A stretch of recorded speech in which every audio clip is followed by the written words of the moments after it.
Okay, we're gonna go over two-step equations. This is part two.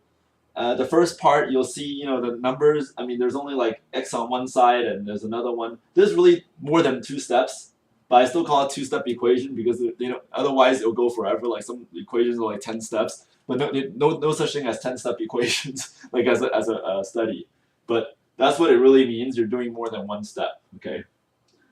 So let's do the simplest problem of the two. Okay, let's do the first one. Is 3x minus 6 equals to 5x minus 10. So how do you do these kind of problems? There's x's on both sides, there's numbers on both sides, and it gets a little confusing to some people when you see all these numbers everywhere and x's everywhere. How do you make it neater?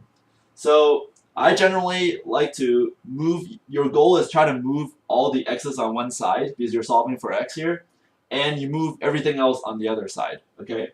So the first step you would do is 3x minus 6 equals 5x minus 10 is to, let's move x over the other side and you subtract 5x. Okay? So over here, 3x minus 5x will be negative 2x minus 6.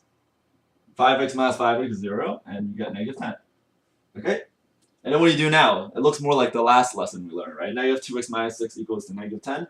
You add 6. Because if it says minus 6, then you add 6, okay? You do the opposite, remember? So you get negative 2x, negative 6 plus 6 is 0, okay? And then you get negative 10 plus 6, which is negative 4. So you have negative 2x equals to negative 4. What do you do here? You divide by negative 2, right? Because it says negative 2 times x. The opposite of multiply is to divide. So you divide by negative 2. And you divide by negative because the negative divided by negative is positive. So you don't want to end up with negative x, you want positive x, right? So 1x, okay, equals to 4 divided by negative 2 is negative 2. Okay, and that's your answer. X equals negative 2. Now look at this scenario. It looks much uglier than the first one, but it's the same thing. Nothing really changes. It's just the numbers are a little harder to do, that's all. But it shouldn't scare you, okay? So negative 6x minus 4 equals to x over 2 plus 6. Okay? So what do you do first? Same thing. Let's move the numbers over first this time. Okay? Since it's minus 4, I'll add 4. Okay? So I get negative 6x left. This will become 0. Okay? Of x over 2 plus 10. Okay? So what do I do next here?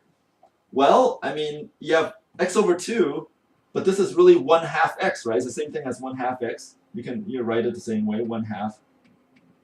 Let me write it here as 1/2 x.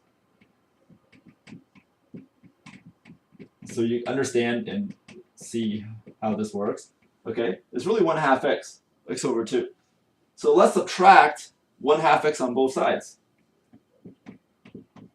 Okay, and what we can do is make negative 6 a fraction. How do you make negative 6 a fraction? Well, negative 6, you try to make it over 2, right? So you multiply 2 over 2, you get negative 12 over 2, right? So this is really negative 12 over 2 minus 1/2 x equals to 10. Okay? So negative 12 halves minus 1/2 x, oops, x, okay.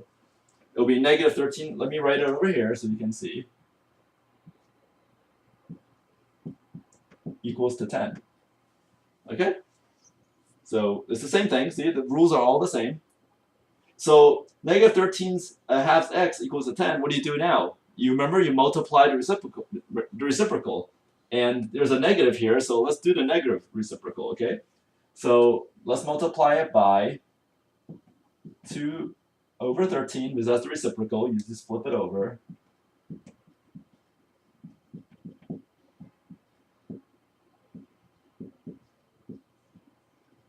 Okay?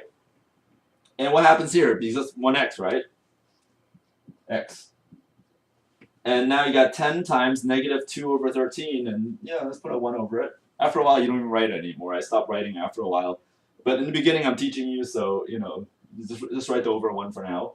So 10 times 2 is 20.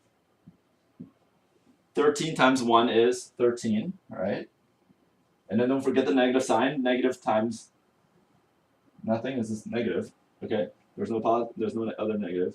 So the answer will be x equals to negative 20 over 13, or 20th 13th. But I know the answer is really weird, but you have to get used to it because the thing is, some math teachers, they might give you really, really clean numbers all the time. You know who they are. I mean, some math teachers never will give you anything, that looks weird. But the thing is, you should get used to this because when you get into later math and science and everything, the numbers never come out clean. So it's a better habit just to see numbers as long as you know how to do problems, and as long as you can defend how you do a math problem is more important than just like, oh, the number's clean, it can't be a fraction. You can't. I mean, sometimes you can double check and see, if it's correct or not. That's a good habit to have too, double check your work. But you should never be scared of answers that look like that. It's a very good habit to have, especially if you decide to do honors classes, AP classes. My math teachers, they never give me ever any clean numbers. And you have to get used to the idea of that. But I'll move on to another topic now. Thank you.